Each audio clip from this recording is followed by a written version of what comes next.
हम भारतीयों को हमेशा ही पसंद है कि हमें कम पैसों में अच्छी चीज मिल जाए। हुंडई ने यही चीज को अपनी मार्केटिंग टैक्टिक्स बनाए, यही चीज को अपना सेलिंग पॉइंट बनाए। उसने कहा कि देखो, हम तुम्हें बजट में ही प्रीमियम चीजें ऑफर करेंगे, हम बेहतरीन फीचर्स तुम्हें देंगे। और यही चीज हुंडई का सबसे बड़ा सक्सेस का रीजन भी है। हुंडई प्रीमियम चीज ऑफर करती है, और वो भी बजट में। चाहे तुम पुराने जमाने का सेंट्रो ले लो, चाहे तुम आज का i10 ले लो, हुंडई की आज की लाइट जो गाड़ी की लाइनअप है वो स्टार्ट ही होता है i10 से। अब ये जो i10 है, इसके बारे में कहा जाता है कि इसका इंजन जो है वो आउटलास्ट करती है गाड़ी को। मतलब एक बार गाड़ी खरीद लिया तो गाड़ी खत्म हो जाएगी पर इंजन खत्म नहीं होगा। इतना बेहतरीन इंजीनियरिंग के साथ वो आता है। 1.2 लीटर कप्पा इंजन जो इतना ज्यादा रिफाइंड है कि जब तुम गाड़ी के अंदर बैठोगे तुम्हें जरा सी भी महसूस नहीं होगा कि गाड़ी आइडल स्टार्ट पर है। ट्रैफिक में खड़े रहो, गाड़ी में थोड़ी भी वाइब्रेशंस तुम्हें महसूस नहीं होगी। इतना ज्यादा रिफाइंड और इतना ज्यादा लॉन्ग लास्टिंग है। तुम एक बार i10 को खरीदते हो तो वो बेसिकली 15-20 साल तक आराम से चल जाएगा। गाड़ी की रजिस्ट्रेशन खत्म हो जाएगी पर गाड़ी तब भी सलामत रहेगा। लेकिन इतना जो सब कुछ ऑफर की जाती है जिस गाड़ी में, क्या उस गाड़ी में कोई कमियां नहीं है? क्या वो गाड़ी सिर्फ खूबियों से भरी हुई है? ऐसा तो नहीं हो सकता ना। तो इस गाड़ी में भी कमियां हैं। जो इसके वेरिएंट्स हैं, उन वेरिएंट्स में से सिर्फ दो ऐसे वेरिएंट है जो तुम खरीद सकते हो, और ये सिर्फ एक ही फ्यूल ऑप्शन के साथ आ सकता है। मतलब दूसरा ऑप्शन खरीदने का मतलब ये है कि पैसे की बर्बादी। तो आज का जो वीडियो है वहां पर मैं तुम्हें प्रॉपरली बताऊंगा कि अगर तुम i10 को कभी कंसिडरेशन पर लाते हो तो वो कब कंसिडरेशन पर लाना चाहिए, और इसके जो वेरिएंट्स हैं उनमें से कौन से वो दो वेरिएंट्स हैं जो तुम एक्चुअल में खरीद सकते हो, और वो कौन सा फ्यूल ऑप्शन है जो तुम एक्चुअल में खरीद सकते हो अगर तुम कभी हुंडई को प्रीमियमनेस की वजह से खरीदना चाहते हो। तो मारुति में जिस तरह से तुम देखोगे कि हमारे जो वेरिएंट्स हैं वो आमतौर पर शुरू होती है एलएक्सआई, वीएक्सआई, जेडएक्सआई, इस तरह से। हुंडई पे ऐसा नहीं होता। हुंडई के वेरिएंट्स स्टार्ट होते हैं एरा, मैग्ना, कॉर्पोरेट, स्पोर्ट्स और एस्टा, इन 5 कैटेगरीज में।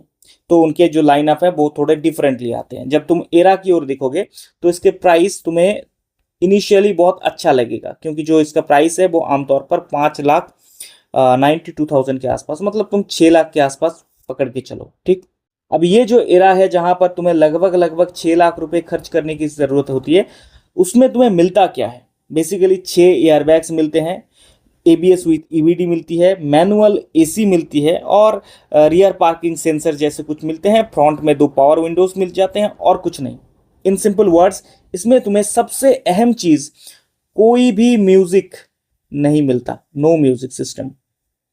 6 लाख रुपए देकर तुम्हें कोई म्यूजिक सिस्टम नहीं मिलने वाला, कोई सीएनजी ऑप्शंस भी नहीं मिलने वाला। ये बेसिकली बेस कार है और इसे लेना पैसे की बर्बादी है। ये मैं बिना कहीं ही कह सकता हूँ, तुम भी कह सकते हो।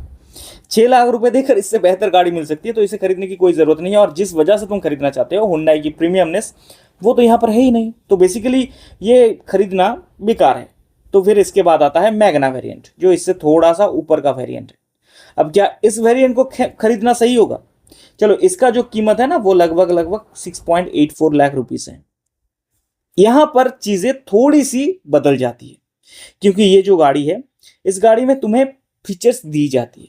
जैसे डे टाइम रनिंग लाइट्स जो होते हैं ना, जो डीआरएल होती है, वो डीआरएल तुम्हें मिलती है यहाँ पर, वो भी एलईडी वाला, ठीक है। इसके अलावा तुम्हें म्यूजिक सिस्टम, जो यहाँ पर नहीं था, जिसकी सबसे ज्यादा जरूरत होती है किसी भी गाड़ी में आज की तारीख में, वो एक एसेंशियल चीज है, वो यहाँ पर इंट्रोड्यूस्ड होती है। 2D म्यूजिक, नॉर्मल जो मेमोरी कार्ड, पेन ड्राइव से जो गाड़ी चलते हैं ना, वो वाला म्यूजिक सिस्टम तुम्हें यहाँ पर मिलेगा। मतलब कोई हाई फाई म्यूजिक सिस्टम यहाँ पर नहीं मिलने वाला, लेकिन एटलीस्ट तुम्हें म्यूजिक सिस्टम मिल रहा है, तुम गाड़ी को चला सकते हो। थर्ड जो तुम्हें मिल सकता है वो है स्टीयरिंग से ही इस म्यूजिक सिस्टम को तुम कंट्रोल करोगे, तो स्टीयरिंग ऑडियो कंट्रोल भी यहाँ पर तुम्हें मिलेगा। और एक ऐसी चीज है जो मुझे लगता है कि यहां पर तुम हुंडई की डीएनए की थोड़ी सी झलक देख सकते हो, वो है rear AC vents. This is तुम कह सकते हो कि मैग्ना का मेन सेलिंग पॉइंट्स हैं। यहां पर तुम्हें वो प्रीमियमनेस की थोड़ी सी झलक मिलेगी, थोड़ी सी हुंडई जीन की नजर यहां पर तुम्हें दिखाई देगा। रियर एसी वेंट्स होता क्या है? प्रॉपर एसी वेंट्स तो तुम्हें नहीं देने वाले, बस एक फैन की तरह होगी जो एसी का हवा है ना वो सर्कुलेट करेगा प्रॉपरली, ताकि जो पीछे बैठे हुए सवारी हैं उन्हें एटलीस्ट ठंडी महसूस हो गाड़ी। ऐसा ना हो कि सामने वाले जो 2 ड्राइवर और पैसेंजर हैं उन दोनों को ही सिर्फ ठंडी महसूस हो, बल्कि पीछे बैठने वाले लोगों को भी महसूस हो। तो ये एक अच्छी चीज़ है, और यही चीज़ तुम्हें बताता है कि हुंडई किस तरह से प्रीमियमनेस को तुम्हारी एफोर्ड के अंदर अंदर लाता है। अब इसके बाद आता है तीसरा जो ऑप्शन, इसके अलावा कुछ और भी चीज़ें हैं, जैसे चारों ओर जो पावर विंडोज हैं वो 4 जगह पर ही अवेलेबल है, पार्सल ट्रे भी दी जाती है और रिमोट कीलेस एंट्री भी तुम्हें मिलेगा। ठीक है, तो बेसिकली तुम कह सकते हो कि ये वो ऑप्शन है जहां पर तुम कह सकते हो कि खरीदने लायक है। इट्स काइंड ऑफ तुम कह सकते हो खरीदने लायक है। और हाँ, इसके साथ तुम्हें एएमटी का ऑप्शन भी आता है और सीएनजी का ऑप्शन भी आता है। अभी इसके जो कैच है वो मैं तुम्हें थोड़ी देर बाद बताता हूँ। ठीक है, इसके बाद आता है कॉर्पोरेट कॉर्पोरेट का ऑप्शन। अब कॉर्पोरेट तुम्हें कैसा लगेगा? बेसिकली ये जो म्यूजिक सिस्टम तुम 2D वाला ले रहे थे ना, ये अब टच स्क्रीन होगा। यहां से तुम्हें टच स्क्रीन मिलने वाला है, तो ये एक छोटा सा अपग्रेड तुम्हें मिलेगा। साथ ही साथ जो हेडलैम्प्स हैं वो प्रोजेक्टर हेडलैम्प्स हैं, तो तुम कह सकते हो कि रात में जब तुम गाड़ी चलाओगे तो तुम्हें थोड़ी बहुत आसानी होगी। शहर के अंदर जब पूरी तरह से हाई बीम वगैरह की ज़रूरत पड़ती है, वहाँ पर तुम्हारे लिए चीज़ें थोड़ी आसान हो जाती है। तो ये ठीक ठाक है, एक अच्छी खासी बैलेंस्ड तुम कह सकते हो अपग्रेड है। और इसके लिए तुम 7,09,000 रुपये पे कर रहे हो, बेसिकली 7 लाख रुपये के आसपास पे कर रहे हो, तो थोड़ी सी पैसे ज़्यादा पे कर रहे हो यहाँ पर।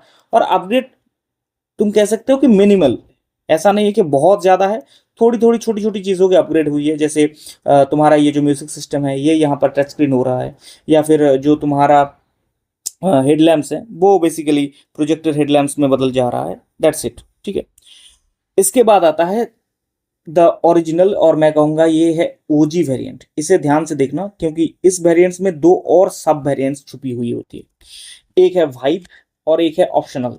ठीक है, अब ये जो स्पोर्ट्स वेरिएंट है, यहाँ पर तुम्हें बेसिकली 8 इंच के डिस्प्ले मिल जाएंगे। This is one of the crispy display मेरे ख्याल से जो तुम एक्चुअली अफोर्ड कर सकते हो।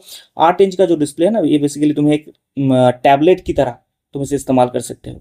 इसमें एंड्रॉयड ऑटो, और अगर तुम आईफोन इस्तेमाल करते हो तो एप्पल कारप्ले भी तुम्हें आराम से मिल जाएगा। और जो सबसे बेस्ट ऑप्शन है वो है ऑटो क्लाइमेट कंट्रोल। ठीक है, ऑटो क्लाइमेट कंट्रोल ये एक बेहतरीन फीचर है जो मेरे ख्याल से इस गाड़ी को बहुत निराला बना देता है। इसके अलावा तुम्हें रियर पार्किंग कैमरा भी मिलने वाला है, और तुम्हें क्रूज कंट्रोल भी दिया जाएगा। अ, एक और चीज़ की अपग्रेड होती है स्पोर्ट्स में। यहाँ तक ये जो एरा, मैग्ना और कॉर्पोरेट सेगमेंट है ना, इन तीनों वेरिएंट्स में से तुम्हें 14 इंच का नॉर्मल व्हील्स मिलेगा, लेकिन स्पोर्ट्स में तुम्हें 15 इंच के व्हील्स मिलेंगे। तो थोड़ी सी अपग्रेड यहाँ पर तुम्हें दिखाई देगा, बट द बेस्ट अपग्रेड अगर तुम मुझसे कहो तो वो होती है जब तुम वाइब में जाते हो। स्पोर्ट्स का ही एक वेरिएंट है वाइब, मतलब सब वेरिएंट तुम कह सकते हो। यहाँ पर पुश बटन स्टार्ट जैसे फैंसी चीज़ तो है, लेकिन साथ साथ ये जो व्हील्स है ना 15 इंच के, ये स्टील व्हील था, अब ये अलॉय व्हील्स बन जाता है, जो मेरे ख्याल से बेस्ट होती है। ठीक है, और एक और चीज़ तुम्हें यहाँ पर दिखाई देगा वो है डैश कैम। आज की तारीख में तुम्हें डैश कैम के बारे में तो पता ही होगा। अब आमतौर पर हम क्या करते हैं कि बाजार से डैश कैम लगाते हैं, क्योंकि डैश कैम की ज़रूरत होती है। जब तुम गाड़ी चलाओगे ना, तुम्हें रास्ते में ऐसे ऐसे लोग मिल जाएंगे जो अपनी गलती तुम्हारे ऊपर थोप देंगे कि तुमने वो गलती की है, पर तुमने तो वो गलती की नहीं थी ना, उसने किया था।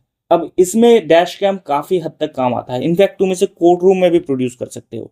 बस एक मेरे ख्याल से जितना मुझे पता है, एक छोटा सा लैब रिपोर्ट की ज़रूरत पड़ती है कि तुमने कोई छेड़छाड़ नहीं किया था फुटेज के साथ, बट अदरवाइज तुम इसे as a proof of innocence तुम इसे इस्तेमाल कर सकते हो। ठीक है, तो ये जो डैश कैम है ये फैक्ट्री फिटेड है और काफ़ी अच्छी क्वालिटी का है।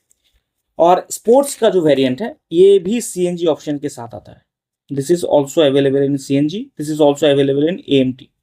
तो दोनों में तुम्हें ऑटोमेटिक भी मिल जाएगा और सीएनजी भी मिल जाएगा, लेकिन ध्यान रखना कि ऑटोमेटिक और सीएनजी एक साथ नहीं मिलने वाला। अगर तुम ऑटोमेटिक के साथ जाओगे तो तुम्हें सिर्फ और सिर्फ पेट्रोल मिलेगा, अगर तुम सीएनजी पे जाओगे तो सिर्फ और सिर्फ मैनुअल ट्रांसमिशन ही मिलेंगे, नॉर्मल वाला। ठीक है, अब आते हैं फाइनल जो है Asta variant. This is the last variant of i10, और यहाँ पर तुम कह सकते हो कि बहुत सारे फीचर्स दिए जाते हैं, जैसे वायरलेस फ़ोन चार्जर, एक फैंसी चीज़ है। तुम्हें किसी तार की ज़रूरत नहीं है, बिना तार की तुम वायरलेस जैसे होती है वैसे तुम फ़ोन को चार्ज कर सकते हो।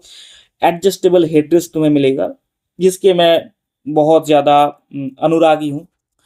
और इसके अलावा लेदर रैप्ड स्टीयरिंग भी मिलेगा। आइसोफिक्स जो बच्चों की सेफ्टी के लिए ज़रूरत होती है वो भी मिलता है। Now here is the point, इस एस्टा को पाने के लिए जितने पैसे तुम खर्च कर रहे हो उतने में हुंडई का ही एक्स्ट्रा आ जाए जो इससे बेहतर गाड़ी है। तो एस्टा शुरुआत से ही तुम कह सकते हो कि डायरेक्ट नो है। जो चीजों को पाने के लिए तुम कर रहे हो ना, उससे बेहतर गाड़ी तुम्हें मिल सकता है। वो भी एस और एस एक्स वाला जो वेरिएंट्स है वो तुम्हें मिल जाएगा, वो ट्रिम्स मिल जाएंगे। तो बेसिकली जहां पर तुम्हें एक्स्ट्रा मिलेगा वहां पर i10 खरीदने की कोई जरूरत ही नहीं है। तो एस्टा को भूल जाओ, उस प्राइस में कोई जरूरत नहीं पड़ता, ठीक है। क्योंकि जो एक्स्ट्रा है वो बेसिकली ज्यादा बड़ी है, ज्यादा चौड़ी है, उसका रोड प्रेजेंस ज्यादा बेहतर है, उसे तुम हाईवे में कॉन्फिडेंटली चला सकते हो। ये जो i10 है इसकी सबसे बड़ी कमी पता है क्या है? ये हाईवे परफेक्ट गाड़ी नहीं है, सिटी परफेक्ट गाड़ी है। जब मैंने इसे चलाया पहली बार, मैंने नोटिस की इसका जो स्टीयरिंग है वो बहुत ज्यादा स्मूथ है। अब तुम कहोगे स्मूथ स्टीयरिंग अच्छी बात है, नहीं अच्छी बात नहीं है, कंट्रोल ठीक से नहीं है। स्टीयरिंग में थोड़ी सी स्टिफनेस की जरूरत पड़ती है, थोड़ी सी जैसे हम क्या कहते हैं उसे, थोड़ा सा विरोध जरूरत है। तुम एकदम से उसे घुमाओगे तो वो तुरंत घूम जाएगा और ज्यादा घूम जाएगा। ये हाईवे में एक मेरे ख्याल से जानलेवा चीज है, ठीक है। इस तरह की ड्राइविंग बहुत मुश्किल होती है ऐसी गाड़ी में करना। इसलिए मैं इसे आमतौर पर किसी भी कीमत पर एक परफेक्ट हाईवे गाड़ी नहीं कह सकता, पर ये एक परफेक्ट सिटी गाड़ी है। क्योंकि सिटी में जो छोटे छोटे गलियां होती है ना, वहां से ये आराम से गुजर जाएगा इस स्मूथनेस की वजह से। तो ये सिटी में इसका स्ट्रेंथ है, हाईवे में बिल्कुल ही वीकनेस बन जाएगा। दूसरा, तुम इसकी जो मैं फ्यूल की बात कर रहा था ना, फ्यूल को ध्यान से देखो। ये जो फ्यूल है ये जब तुम सीएनजी में खरीदोगे तो सीएनजी में पता है इसके लिए तुम्हें कितना पे करनी पड़ेगी?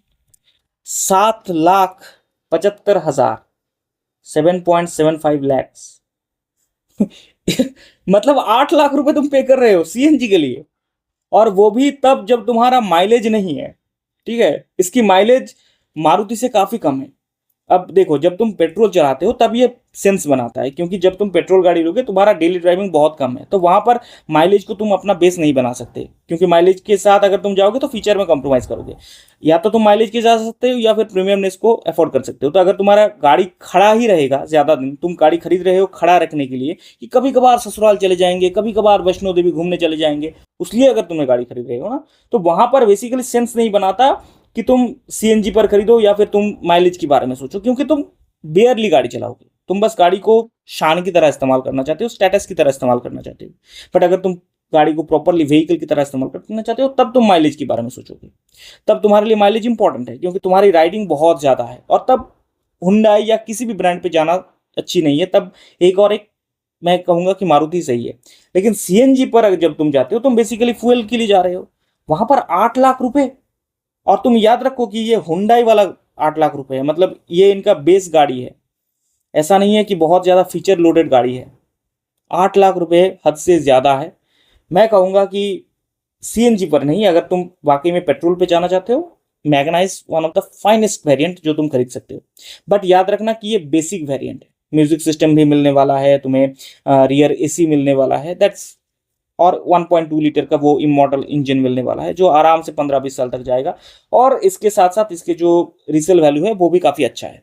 तो दैट्स फाइन तुम्हारे लिए। और जिसे अगर मैं कहूंगा कि तुम एक्चुअल में प्रॉपर प्रीमियमनेस को अगर चाहते हो तो स्पोर्ट्स भाई दिस वेरिएंट तुम्हें खरीदना चाहिए। इसमें तुम्हें डैश कैम भी मिलेगा, इसमें तुम्हें 15 इंच के व्हील भी मिलेंगे, इसमें तुम्हें क्लाइमेट कंट्रोल भी मिलेगा। ये सीएनजी के साथ भी आता है, ये एएमटी के साथ भी आता है। और मेरे ख्याल से ये तुम्हें बताएगा कि क्यों हुंडई एक प्रीमियम कार है बजट के अंदर। सो अगर तुम्हें एक्चुअल में प्रीमियमनेस चाहिए, i10 sports vibe is one of the finest option. अगर तुम थोड़ी सी हुंडई की जिन को चाहते हो, जैसे रियर वेंट्स वगैरह, लेकिन और मारुति से थोड़ा अलग दिखना चाहते हो, और चाहते हो कि तुम्हारी गाड़ी थोड़ा सा प्रीमियम फील दे, तो मेरे ख्याल से मैग्ना सबसे बेस्ट वेरिएंट है। और यही दो वेरिएंट जो तुम खरीद सकते हो। लेकिन दोनों ही सूरतों पर ये तभी काम करेगा जब तुम पेट्रोल में ही खरीदोगे, सीएनजी पर नहीं। सीएनजी का मतलब ये है कि तुम्हारी रनिंग ज्यादा है, तब हुंडई सेंस नहीं बनाता, तब टाटा सेंस नहीं बनाता, तब कोई भी और दूसरा ब्रांड सेंस ही नहीं बनाता, तब सिर्फ और सिर्फ मारुति सेंस बनाता है। लेकिन अगर पेट्रोल तुम्हारी मतलब तुम्हारा ड्राइविंग उतना ज्यादा नहीं है, तुम ठीक ठाक ड्राइविंग तुम्हारी है, तब हुंडई सेंस बनाता है, तब दूसरे कंपनी भी सेंस बनाता है, तब तुम प्रीमियम फीचर्स को एक्चुअली एक्सप्लोर कर सकते हो, प्रॉपर गाड़ी को एक्चुअली एक्सप्लोर कर सकते हो। सो जब भी गाड़ी खरीदो सबसे पहले ये तय करो कि तुम्हें क्या चाहिए। अगर तुम्हारी गाड़ी ज़्यादा दिन तक खड़ी ही रहेगी तो तुम माइलेज के चक्कर में फीचर के साथ कंप्रोमाइज़ मत करो।